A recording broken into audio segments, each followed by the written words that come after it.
सोचने लगा कि श्री राम यदि भगवान होते तो अपनी नगरी की ही रक्षा नहीं कर पा रहे हैं, तो फिर पूरे देश की रक्षा, पूरे ब्रह्मांड की रक्षा करने वाले कैसे हो सकते हैं।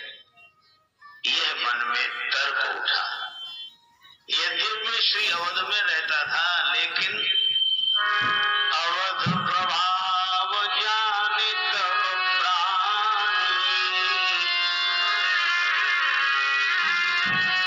जब भगवान हृदय में बसे तब लोग अयोध्या का प्रभाव समझ सकते हैं, नहीं तो नहीं। अब ऐसे में भी अगर निष्ठा बनी रहती कि नहीं भगवान भगवान है, यह दुर्भिक्ष जो पड़ा यह भगवान की कोई लीला होगा, तो भक्ति बनी रहती। लेकिन मुझे लगा कि नहीं नहीं राम जी भगवान नहीं। अच्छा एक काम करते हैं, क्या बाहर घूम कर देखते कहाँ अकाल नहीं पड़ा। तो चले गए उज्जैन। गया उज्जैन सुर गारी, गया उज्जैन सुर गारी।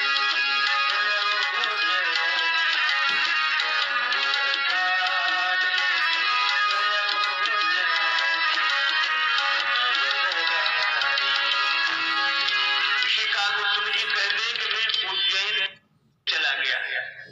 अब मानव क्षेत्र की भूमि, वहां खूब वर्षा। मुझे लगा कि यह शंकर जी भगवान है। अच्छा जहां भगवान का निर्णय अकाल से होने लगे, पर मुझे तो ऐसे ही लगा कि शंकर जी भगवान है, इनके यहाँ अकाल नहीं पड़ा। देखो कितना आराम है। और मैं शंकर जी का भक्त हो गया। अरे चलो शंकर जी के भक्त हो गए तो कोई बात नहीं, लेकिन मुझे एक बीमारी पैदा हो गई। हरिजन द्विज देखे जरऊं, करऊं विष्णु कर द्रोह। वैष्णवों को ब्राह्मणों को देखकर मेरा जी जलने लगता और भगवान विष्णु का विरोध करता। यद्यपि मेरे गुरुदेव थे जिनसे मैंने पढ़ा और जिन्होंने मुझे अनाथ जानकर ज्ञान दिया। बाहिर नम्र दीख मुहि साईं, विप्र पढ़ाव पुत्र की नाम।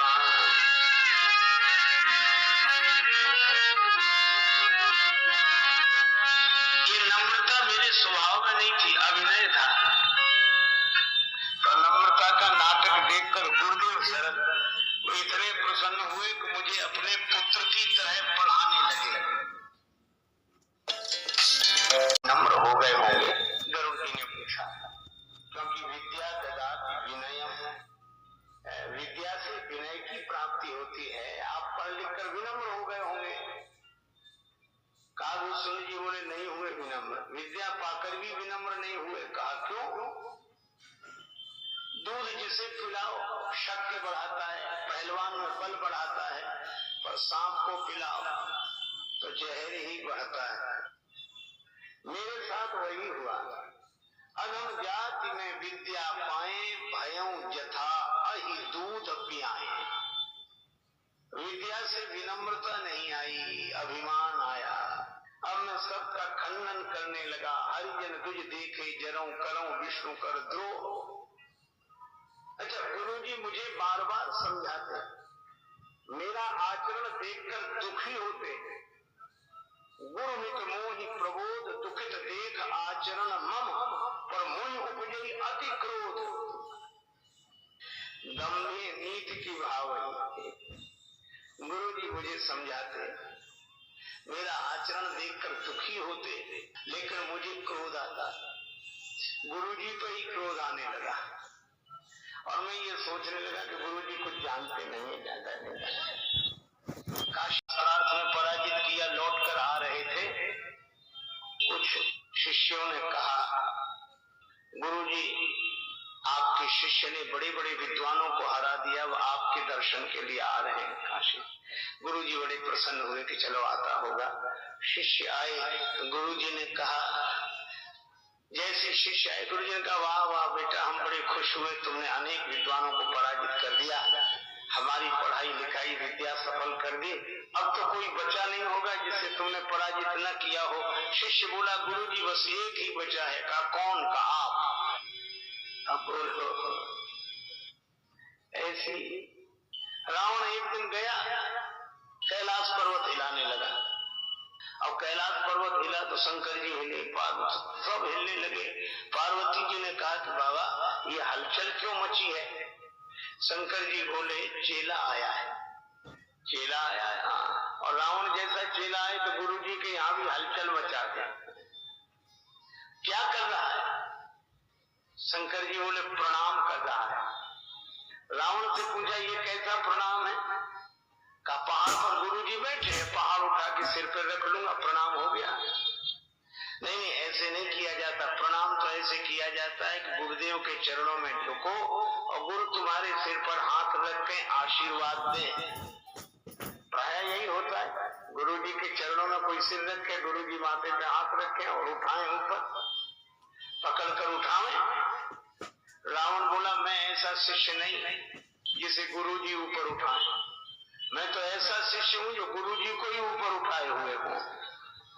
कुछ शिष्यों को लगता है कि गुरुजी तो हमारी वजह से ऊपर उठे हुए हैं, उन्हें कोई जानते नहीं, तो हमारी वजह से सब जानते हैं गुरुजी को, हमारी वजह से। यह स्थिति हो गई।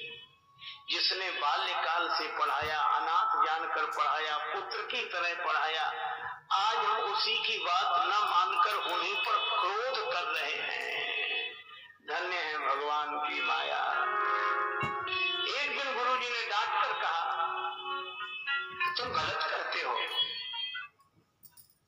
शंकर जी भी भगवान विष्णु के भक्त हैं, वैष्णवा नाम यथा शंभो। बस कालभूषण जी कहते हैं, उस दिन मेरे मन में आग लग गई।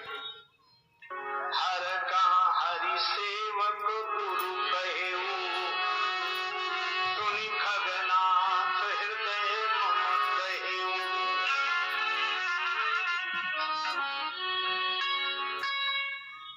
पर मैं प्रकट नहीं होने देता, पर गुरु जी के भी विरोध में रहता, क्योंकि मैं तो शंकर जी का भक्त था और शंकर जी को भगवान विष्णु का भक्त बता दिया गुरु जी ने। मैं अपने नित्य नियम से मंदिर में जाकर शंकर जी की प्रार्थना करता,